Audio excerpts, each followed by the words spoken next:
What is going on again, ladies and gentlemen? We are back here yet again with a new upload this quick. You know, I promised you all weekly uploads, and here we are.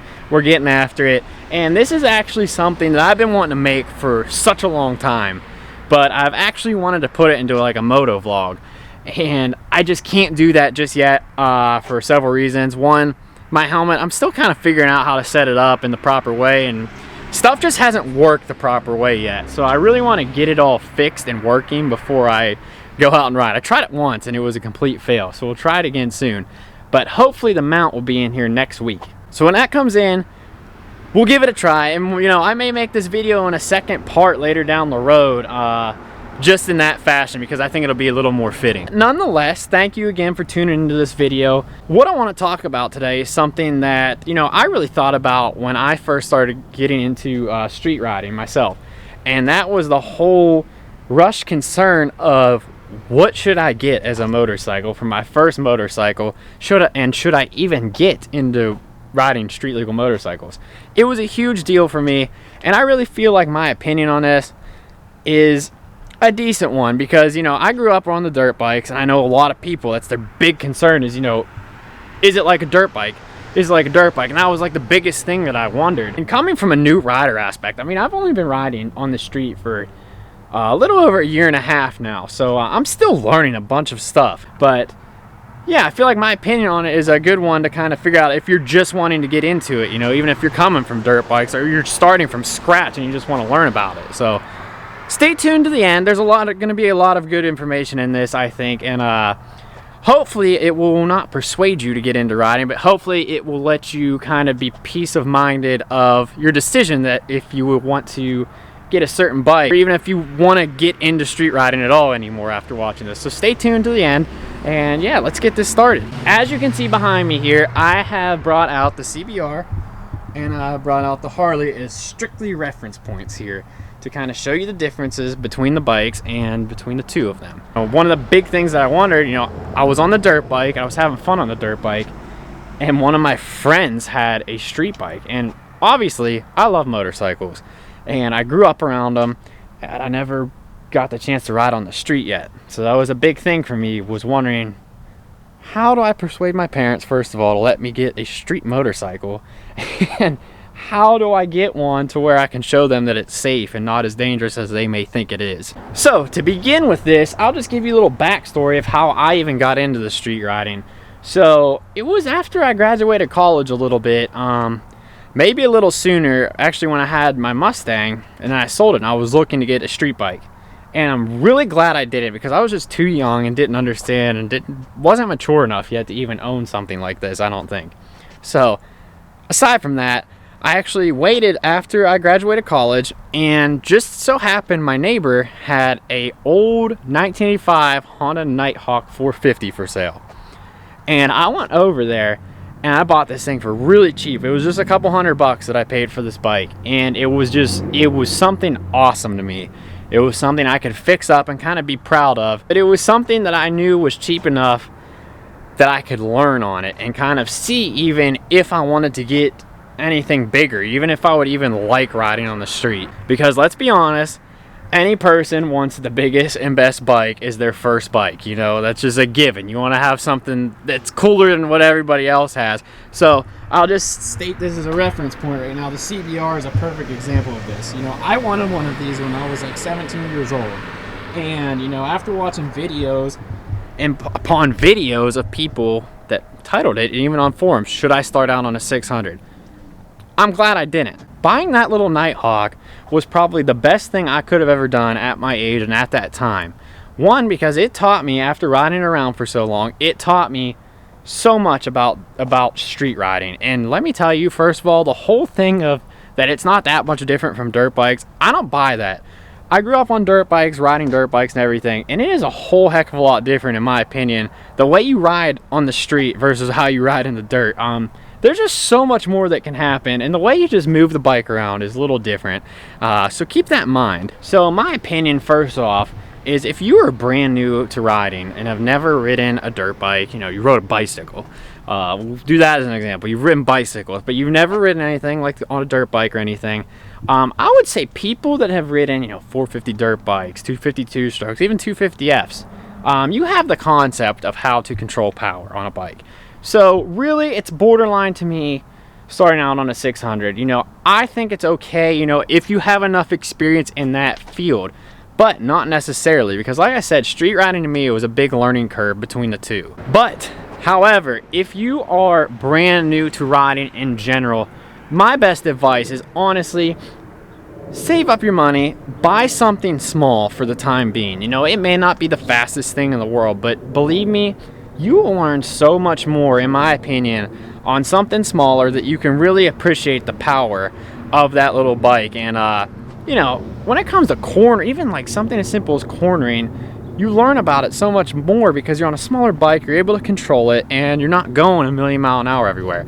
So personally, if I would have hopped on this 600 first of all, out of the blue, there's a lot of stuff that really scared me when I even hopped on this thing. I didn't go fast on it when I first got it, and if I would have jumped on that without riding or on the street first, I probably wouldn't be where I'm at on it right now, and I would still be miles away from learning things just because I would always not want to respect the power of it.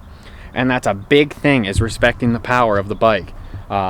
These things can do anything on the road, and anything can happen at any moment. So I know that might not be an answer that people want to hear. Obviously you want something fast, but trust me, in the long run of things, I'm glad that I did it the way I did. Started out on something small, and it really made me appreciate the bike a lot more when I was able to finally get one. I had that small bike for probably under 6 months, but once I felt comfortable enough on it, I knew that I was ready to step up to something that was a little bigger and a little faster and yada, yada, yada. And I know the stigma, oh, well, I don't want to buy 250, blah, blah, blah. I don't want something small because I'm just going to sell it in a few months.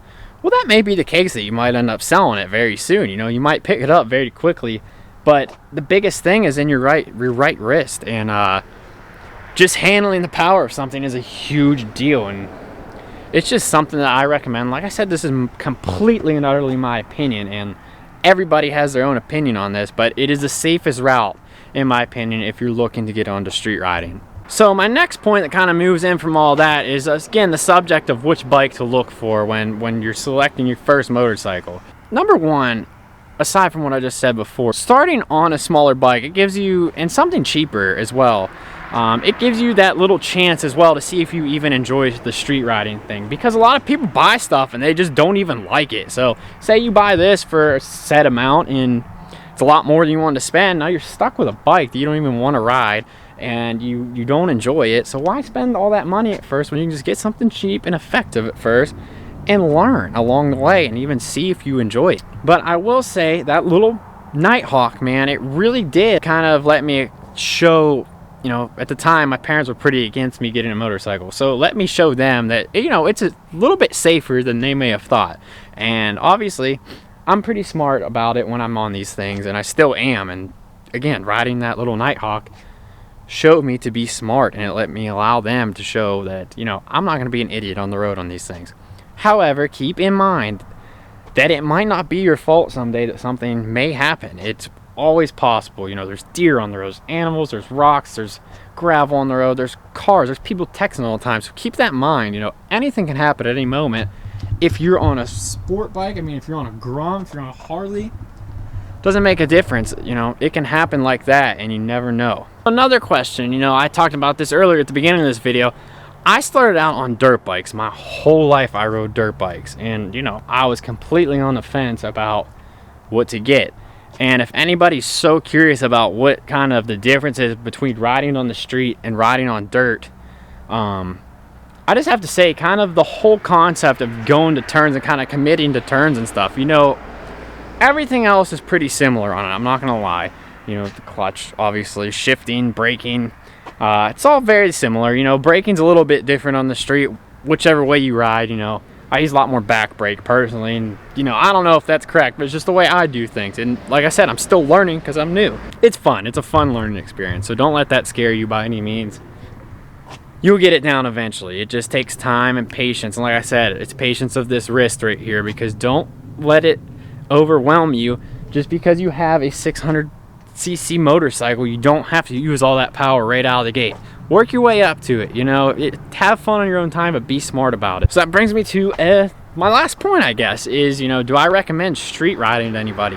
100% yes. Like, I ended up selling my dirt bike because it is just, I don't know how to explain it, and you really just have to do it to understand it, but it is like the time of my life when I'm on the street and riding. It's just free, and you know, you don't have to worry about a single thing. It's just you and the road and your bike, and it's just the best feeling in the world to be able to get together with your buddies and just go out on a trip somewhere, go out for the day, and just, you know, just be you, and it's just fun. So yes, 100% I recommend someone that's interested in getting on a street machine to do it. Look into it, you know, but be smart about it. Like I said, kind of use these tips to think about it, and just try it out. There's nothing wrong with trying it out, and hopefully this has reached somebody that's curious about it, because, you know, I was that person, I was that kid, and, you know, don't worry about it. You'll figure it out eventually, and it just takes time. Like I said, patience, patience, patience. And if you do decide to start out on something big, like I said, that right wrist is in control of everything. So as long as you're patient, you know, you'll be all right. So just take time with it, and you'll be good. And I promise you'll be all right.